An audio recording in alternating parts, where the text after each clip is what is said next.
Hey everybody, welcome to What the Flick, Season 3 of Fear the Walking Dead, Episode 5, Burning in Water, Drowning in Flame. Tim Frisch, Alonso Duralde.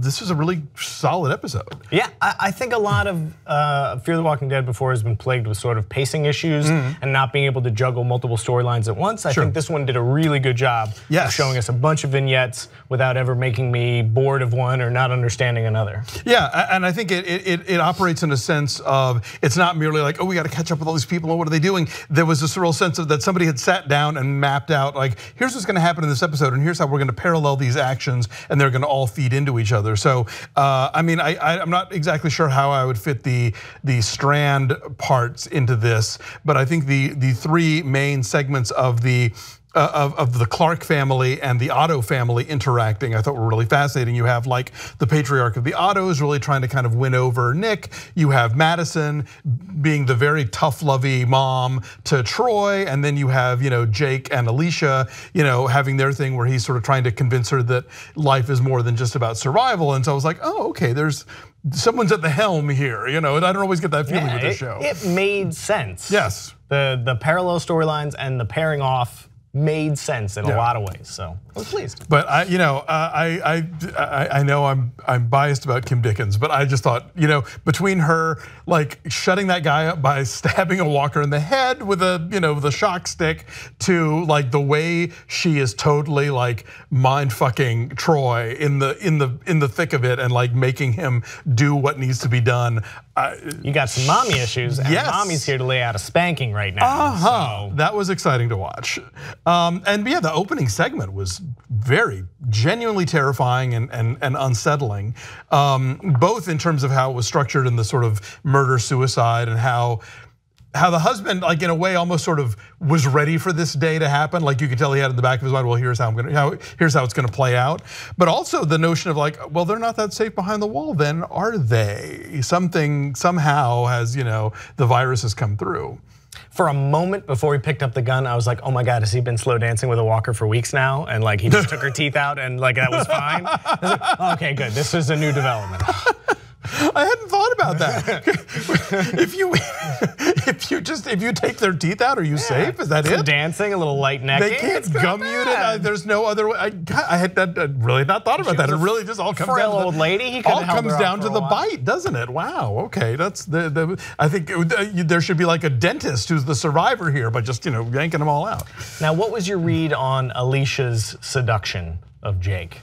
Was that like what she needed, or was that like a strategic Madison type play? Like, this guy just lost his fiance, I can get in there, make myself essential. It could go either way, because or maybe it's both. Maybe she's on the one hand sort of juggling the kind of practicality of like, well, we're new here, we're trying to get ourselves in. Mom's volunteering for things. This is my way of sort of like getting us more, ingrained in the layout. But I think also there was just an extent of like her just sort of needing this release, and I have to say, like, whoever does the hair on this show, like, gave her some great JF, like, kind of a blowout there. It was like, okay, well, that was satisfying then, I can tell, just from how the hair is falling. So yeah, I don't know. I mean, I think at this point she is fairly pragmatic, but I think also, understanding of, I don't know, I think maybe it was a win-win in that department.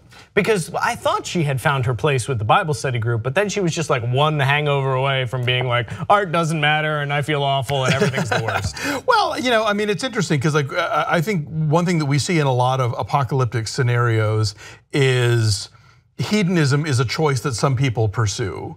But I think it only takes you so far, and it's obviously not a long-term solution to anything. You're pretty much just thinking like, well, I'm gonna party for a couple of weeks and then the end comes. But if you have to last for years, it's not really a strategy, on your body or your mental capacity to sort of like do nothing but party like crazy. I mean, I've seen it in things like Last Night, which is a great end of the world movie that more people should see, a Canadian film. But that stupid Searching for a Friend for the End of the World, which I didn't like very much. They like stumble upon this like restaurant where everybody's just like having sex all the time. So that is an avenue of pursuit. But I think it's a short-term plan and not a long-term plan. And Alicia ultimately realizes that she's in this for the long haul.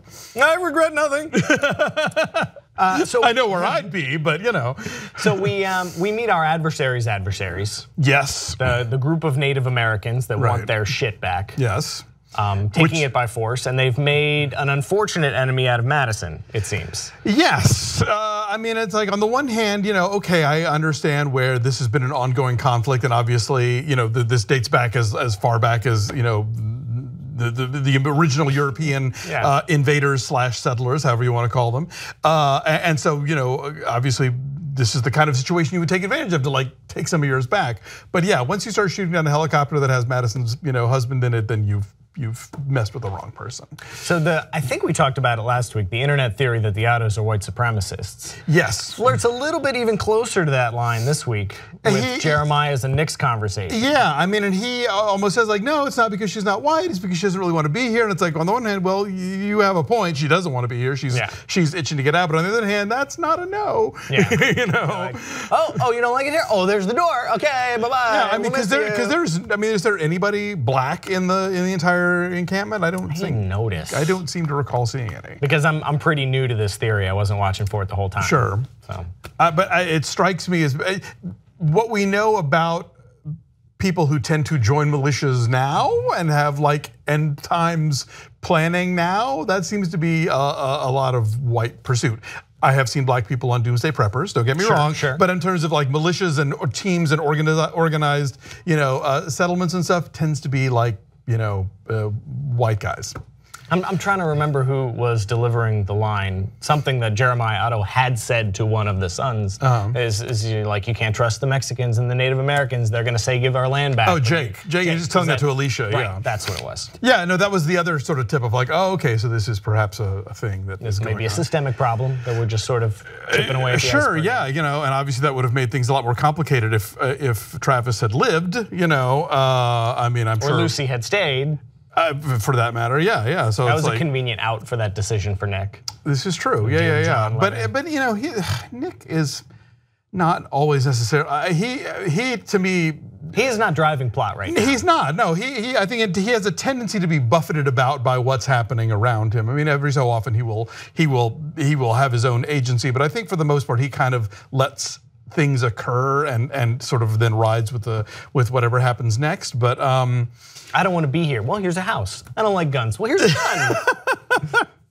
Oh, decisions now. I know, yeah, no, I think, you know, I suspect Lucy is probably better off without them. But you know, who knows? Obviously, if Strand gets there, that's going to be an issue. You know, if they are indeed white supremacists, that's, you know, neither he nor that would be a stretch for Strand to just find them. Lots of characters in this show just happened upon exactly what they were looking for. That's true. Well, I mean, it's one thing when you have a hotel with a giant beacon that people can't miss, but you know, well, and there's still the question of what happened to the daughter, Ophelia. Yeah, because if she indeed, if it was indeed one of the Ottos who said welcome to America, like where is she? What did they do to her? Is she alive? Is she on the compound somewhere? You know, I don't know. Strand's a pretty good liar. He does not know when to give up though. He definitely should have said before they walk into the creepy dark hotel, hey, listen, I gotta be honest with you. Did I mention? We don't need to do this. I know she's not in there. There's no reason for this facade any longer. Yeah, I mean that they would walk that far in. I mean, just from his survival instinct to be like, okay, well this place is blown, you know. So, yeah, you know, he will survive because again, I think there are. I mean, it was shocking we lost Travis, assuming we did, which I'm pretty sure we did, but who knows? God, if they retcon him alive, that's real bad play. It's going to be a bit of a stretch because not only was he like in a falling helicopter, but he'd been bitten by that point too, right? Oh God, should I make the call now that he was saved by the Native Americans and he's living with them? Like they rescued him from the helicopter, bended his bones and gave him spiritual peyote healing. It is television. I will rule nothing out. Okay. So it could certainly happen. That's the long shot call. You heard it here first, or first among this show anyway. So yeah, I think this was a strong episode, and I think that they're finding interesting ways of staying put, at least for the Clarks for a while, and you know, so we'll see what happens next. I don't know. But this is what, episode 5? So is this the middle of the season, or are they doing 12? I didn't check to see. Yeah, I can tell you in 2 seconds. Pause. One moment. Oh, Jesus, 16. Okay.